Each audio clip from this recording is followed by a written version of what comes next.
Jason Carter, a trailblazing black entrepreneur, built an empire in the luxury retail industry, defying odds in a predominantly white sector.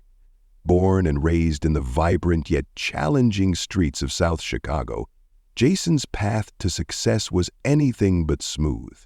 His childhood was shaped by systemic prejudice and limited opportunities, yet his dreams of creating something monumental never wavered. From an early age, Jason knew that his skin color carried a weight of assumptions and stereotypes. Teachers often told him to pursue realistic goals, dismissing his ambitions of becoming a businessman. Classmates ridiculated his aspirations, convinced that someone from his background could never rise above societal expectations. But Jason, driven by the unwavering support of his family, refused to let those limitations define him. After years of relentless effort, Jason climbed the ranks of the business world, from a scrappy young entrepreneur with a single shop to the founder and CEO of a luxury chain spanning major cities like New York and Los Angeles. His rise was extraordinary. However, Jason's journey was fraught with challenges. Even as a multimillionaire, he faced subtle and overt racism. His achievements were often questioned, his wealth scrutinized more than celebrated. Despite the hurdles, Jason remained steadfast in his mission to create a brand that embraced inclusivity and defied the exclusivity traditionally associated with luxury.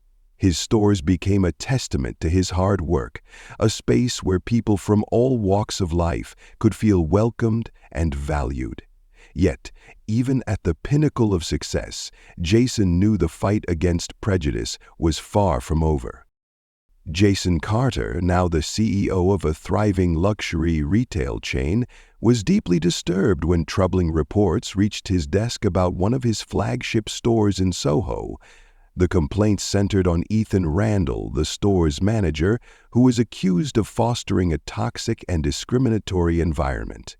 Jason had built his brand on the principles of inclusivity and respect, so the allegations struck at the very core of his values. According to employees and even some customers, Ethan managed the store with an air of exclusivity, catering only to wealthy clients while subtly alienating those he deemed unworthy of the luxury shopping experience. Though the complaints did not explicitly mention race, Jason, having faced systemic discrimination his entire life, understood the undertones all too well. He knew that bias often operated quietly, cloaked in professional politeness and plausible deniability. Despite the whispers of misconduct, Ethan's sales numbers were stellar. He maintained strong relationships with high-profile clients and consistently delivered impressive revenue for the store. On paper, Ethan appeared to be an exemplary manager. But Jason knew better than to trust spreadsheets and sales metrics alone. He realized the issue went deeper, beyond numbers. It was about the integrity and soul of his brand. Determined to uncover the truth, Jason decided to investigate the situation personally.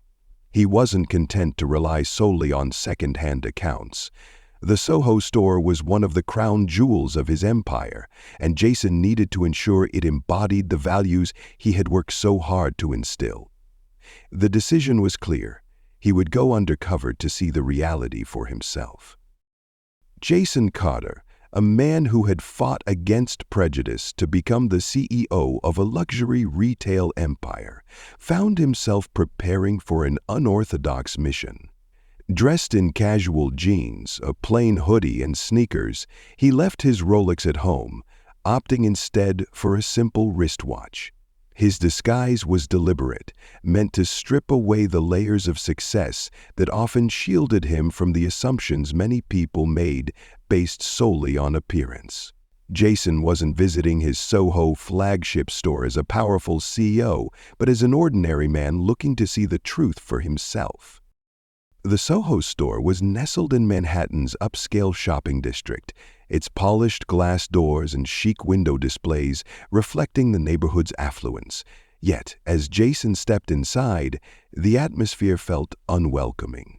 The store's opulent interior marble floors, sleek gold accents, and soft ambient lighting exuded sophistication, but the warmth and inclusivity he had envisioned for his brand were noticeably absent. Jason began browsing a display of high-end designer watches, his movements casual and unassuming. Despite the slow pace of the store and the availability of several sales associates, no one approached him. Staff members seemed more focused on a well-dressed couple near the entrance, their eagerness to assist sharply contrasting with their indifference toward Jason. The familiar sting of invisibility settled over him, a painful echo of experiences he had hoped to leave behind. Determined to test the waters further, Jason moved to the back of the store, where a collection of leather bags caught his eye. He picked up one of the most expensive pieces, a $5,500 designer bag, inspecting its craftsmanship with genuine interest. Moments later, Ethan Randall, the manager in question, emerged from the staff area. Dressed impeccably in a tailored suit, his air of authority was unmistakable as he scanned the room with hawk-like precision. His eyes landed on Jason, and Jason immediately recognized the subtle shift in Ethan's demeanor, a sharpness that betrayed a preconceived judgment. Ethan strode over with measured steps, his expression cool and calculated. "Excuse me," he said, his voice clipped and devoid of warmth. "Is there something I can help you with?" Jason turned to face him, holding the bag with calm confidence. "Just browsing," he replied evenly. "I've been thinking about getting a new bag, and this one caught my eye." Ethan barely glanced at the bag. Instead, his eyes lingered on Jason's hoodie and sneakers, as though the quality of his clothing somehow disqualified him from genuine interest in the product. His condescension was palpable. "That's quite an expensive item," Ethan remarked, his tone laced with skepticism. "Are you sure it's in your price range?" Jason felt the familiar heat of anger rising within him, but maintained his composure. Years of enduring subtle racism had taught him how to keep his emotions in check, but that didn't make the sting any less painful. "I'm aware of the price," he replied, his voice steady. "I'll let you know if I need any assistance." Ethan didn't back down. Instead, he folded his arms across his chest, his posture radiating dominance. "I just want to make sure you understand," he said, his tone dripping with superiority. "This isn't the kind of store where people come to browse. It's a high-end establishment, and we expect serious customers." Jason tightened his grip on the bag, his frustration simmering beneath the surface. "I think I understand exactly what kind of store this is," he said quietly, meeting Ethan's gaze with unwavering resolve. The tension between them thickened as a few nearby staff members subtly watched the interaction unfold, their expressions a mix of discomfort and curiosity. None of them intervened. The silence was complicit, a stark reminder of how discrimination often goes unchallenged in public spaces. After a brief pause, Ethan delivered the final blow. "I'm going to have to ask you to leave," he said, his voice low but firm. "We don't allow loitering, and if you're not here to buy something, you're wasting my time." Jason stared at him for a long moment, his mind racing. This wasn't the first time he had been treated this way. Memories of similar moments flashed through his mind, being followed by security guards in department stores, dismissed by sales associates before he had achieved financial success, or underestimated in professional settings because of his race. But this time was different. This was his store, his brand, his legacy. The irony of being ejected from the empire he had built was almost too much to bear. Placing the bag back on the shelf with deliberate care, Jason straightened his posture and adjusted his hoodie, He nodded once, more to himself than to Ethan, and turned to leave. "Have a nice day," Ethan called out mockingly as Jason walked away, the smirk in his voice unmistakable. Outside, the cool air of the Soho streets hit Jason like a slap, but it also grounded him. He stood still for a moment, allowing the tension to drain from his body. Every fiber of his being wanted to march back into the store, reveal his identity, and watch Ethan's smug confidence crumble. But Jason knew better than to act on impulse. He was a businessman, and good businessmen knew how to strike at the right moment. As he walked back to his car, Jason's phone buzzed. It was a text from his assistant, reminding him of a board meeting the next morning. Jason smiled to himself, already envisioning the events of the following day. When he returned to that store, it wouldn't be as an invisible customer in a hoodie, but as the powerful CEO who held the keys to Ethan's future. That evening, as Jason sat at his dinner table replaying the day's events in his mind, a familiar resolve settled over him. This wasn't just about one prejudiced manager. It was about what Ethan represented. A persistent, insidious belief that people like Jason didn't belong in certain spaces unless they could prove otherwise. Tomorrow, Jason would deliver a powerful message, not just to Ethan, but to everyone in his organization. The morning after his undercover visit, Jason Carter arrived at his corporate office with a renewed sense of purpose. Dressed in a sharp navy tailored suit, polished leather shoes, and the quiet confidence of a man who had built an empire, Jason was ready to address the events at his Soho store. His assistant Lauren greeted him with a knowing smile as he stepped into his office daily. "Let Ethan Randall know I'll be visiting the Soho store this afternoon," Jason instructed. "I want him and the entire staff prepared for my arrival." By noon, the store buzzed with anticipation. Word had spread quickly among the staff. The elusive CEO of the company would be making a personal visit. Ethan, ever the polished showman, sprang into action.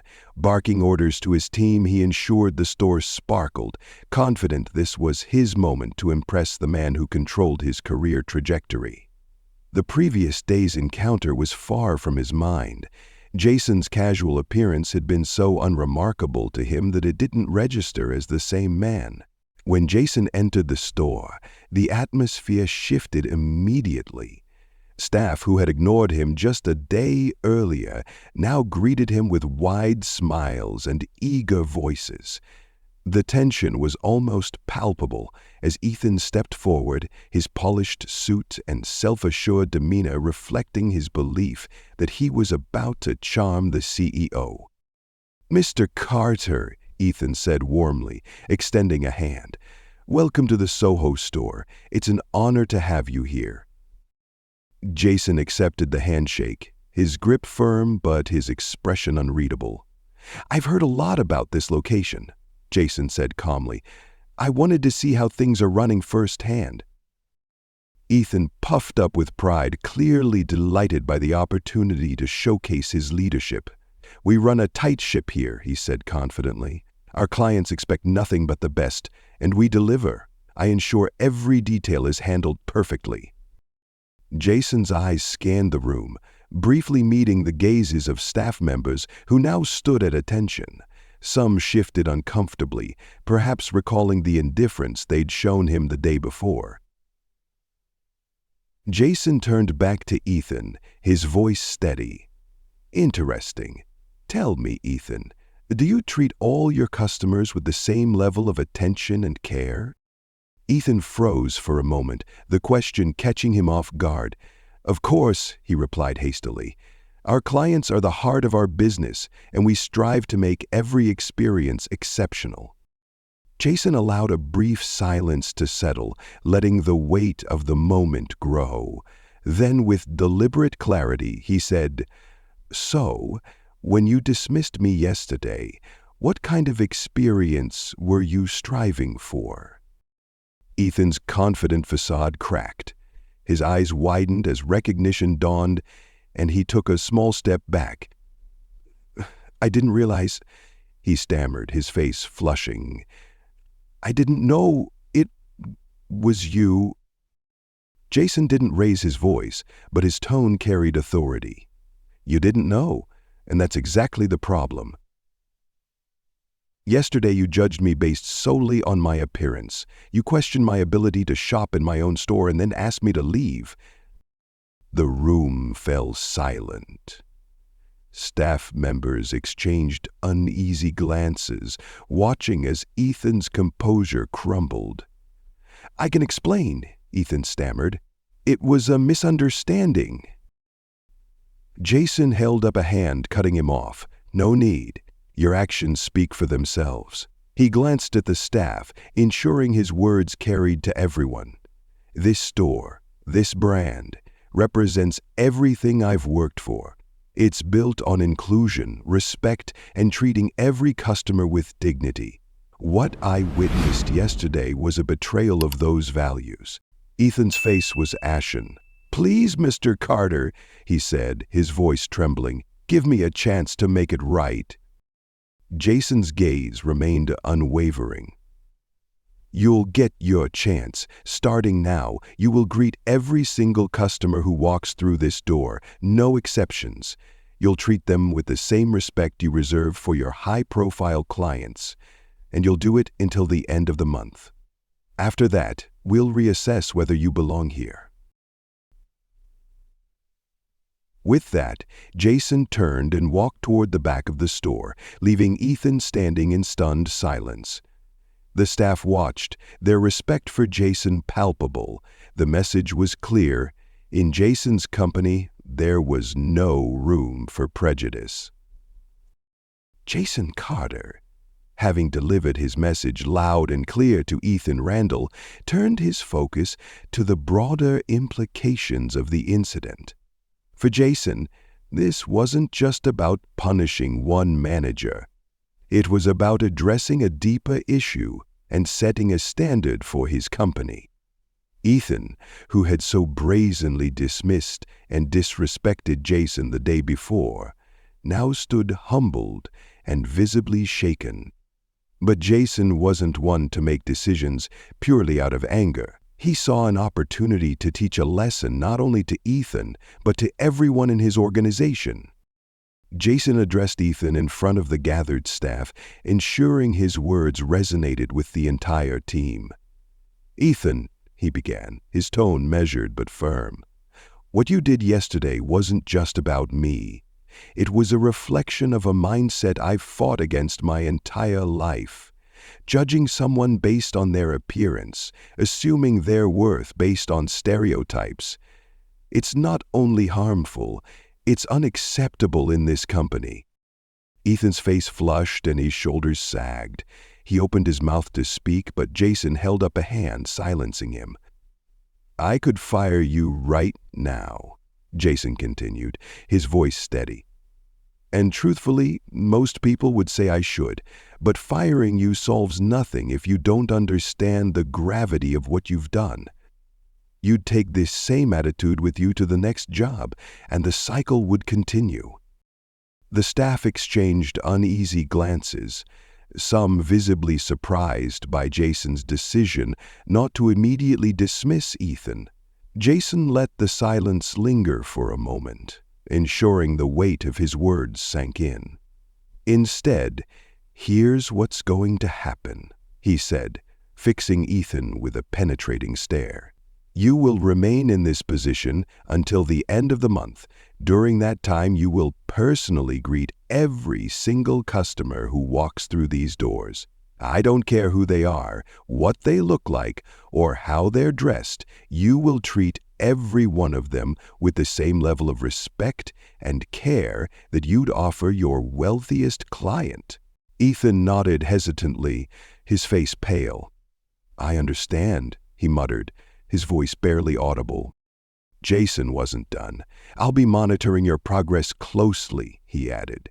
"If there's even a hint of the kind of behavior I saw yesterday, you won't just lose this job, you'll lose the opportunity to work in this industry again. Do I make myself clear?" "Yes, Mr. Carter," Ethan replied, his voice trembling. Jason turned to the rest of the staff, ensuring they too understood the gravity of the situation. "This isn't just about Ethan," he said, his voice carrying across the room. "It's about our values as a company. This store and every store in this chain represents something more than luxury goods.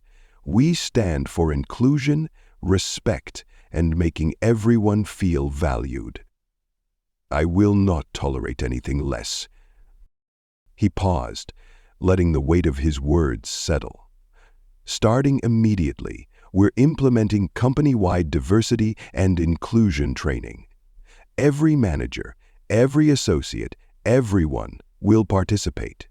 We'll discuss issues of bias, privilege, and how we treat people from all walks of life. This isn't optional. If you're part of this company, you're part of this change." The staff exchanged glances, a mix of relief, respect, and perhaps nervous anticipation. For some, the incident served as a wake-up call. For others, it reaffirmed their commitment to the company's values. Ethan, still reeling from the confrontation, quietly stepped back to begin his shift, no longer the self-assured figure who had dismissed Jason the day before. The weight of his actions and the task ahead was visibly etched on his face. For Jason, the consequences were about more than retribution. They were about transformation. He wanted Ethan to experience firsthand the effort and humility required to serve customers with respect, regardless of their appearance or perceived worth. And beyond Ethan, he wanted every employee in his organization to understand that prejudice had no place in the company he had built from the ground up. As Jason left the store, he felt a renewed sense of purpose. The fight against prejudice wasn't something he could solve in a day or a month, but it was a battle he was determined to keep fighting, one step at a time. The fallout from Jason Carter's visit to the Soho store spread quickly throughout the company, creating a ripple effect that no one could ignore. By the next day, nearly every employee in the organization had heard about the incident, how the CEO himself had experienced discrimination in his own store and taken decisive action to address it. The story sparked conversations in break rooms, team meetings, and even across digital communication channels. For many employees, it was a wake-up call, a moment that forced them to reflect on their own behavior and assumptions. More importantly, Jason's actions gave employees a newfound sense of empowerment. Staff members who had previously felt marginalized or silenced began sharing their own experiences of bias and discrimination within the company. Stories that had remained unspoken for fear of retaliation or indifference were now being brought to light. Employees felt they were finally being heard, and for the first time, they believed real change was possible. In response, Jason wasted no time initiating company-wide reforms. The diversity and inclusion training he had announced at the Soho store became a priority. Tailored workshops and seminars were rolled out across all locations, designed to address systemic issues and encourage open discussions about race, privilege, and unconscious bias. These sessions weren't just about compliance, they were aimed at fostering genuine understanding and empathy among employees at all levels. Managers in particular were held to a higher standard. Jason ensured that leadership training included modules on creating inclusive environments and actively challenging discrimination in the workplace. He also established an anonymous reporting system, enabling employees to share concerns without fear of reprisal. This move reassured the staff that the company was committed to holding everyone accountable, regardless of their position. The impact was immediate and transformative. Employees who had once felt disconnected from the company's values now saw themselves as part of a collective effort to create a more inclusive culture. Teams began having honest and sometimes uncomfortable conversations about privilege and bias, but these dialogues fostered growth and mutual respect. The changes didn't just improve morale, they strengthened the company's reputation as a brand that truly valued its people. For Jason, this was about more than just addressing one incident or one manager's behavior. It was about reshaping the culture of his entire organization, ensuring that no one else, employee or customer, would ever feel the way he had felt that day in the Soho store. Though he knew the fight for equity and respect would be ongoing, Jason was confident his company was now heading in the right direction. The incident, while painful, had sparked a much-needed reckoning, one that would define the company's future for years to come. As Jason Carter left the Soho store that day, the weight of the experience lingered. He couldn't shake the memory of Ethan Randall's smug dismissal, nor the realization that even as the CEO of a multi-million-dollar company, he wasn't immune to the prejudice that had shadowed him throughout his life. For Jason, this incident was a stark reminder of a painful truth. The fight against racism and discrimination is far from over. Success, wealth, or status could not entirely shield him from biases rooted in ignorance and prejudice. Reflecting on the events, Jason felt a mix of frustration and determination. It wasn't just about what had happened to him. It was about ensuring that his company lived up to the values it claimed to represent. He had built his brand to be inclusive and welcoming, a stark contrast to the exclusivity of the luxury market. This incident reinforced how crucial it was to maintain that vision and actively fight against the forces that sought to undermine it. Meanwhile, Ethan, now deeply humbled, remained at the store, his arrogance replaced by a nervous humility. He treated every customer with respect and care, no matter their appearance, knowing his actions were being closely monitored. For Jason, Ethan's transformation was a small but meaningful step in a larger, ongoing battle, one that he was determined to keep fighting, both for himself and for others. The story serves as a powerful reminder of the importance of equality, accountability, and leadership in tackling racism within professional environments. It underscores the need for organizations to uphold inclusive values and ensure these principles are reflected in their daily operations. Jason Carter's experience demonstrates that even those in positions of power are not immune to prejudice, highlighting the systemic nature of bias that transcends status or success. Through his decisive actions, Jason illustrates how effective leadership can transform adversity into an opportunity for growth and change. Rather than resorting to immediate retribution, he chooses to address the root causes of the issue, holding individuals accountable while fostering a culture of reflection and learning. His emphasis on diversity training and open dialogue showcases the necessity of creating spaces where difficult but meaningful conversations about privilege and bias can occur. Ultimately, the story conveys a hopeful yet realistic message. The fight for equality is ongoing and requires vigilance, commitment, and the courage to challenge injustice wherever it appears. I am confident that the next one appearing on the screen will touch your heart. Don't forget to subscribe, press a like button, and click on notification bell. Thank you and see you in the next one.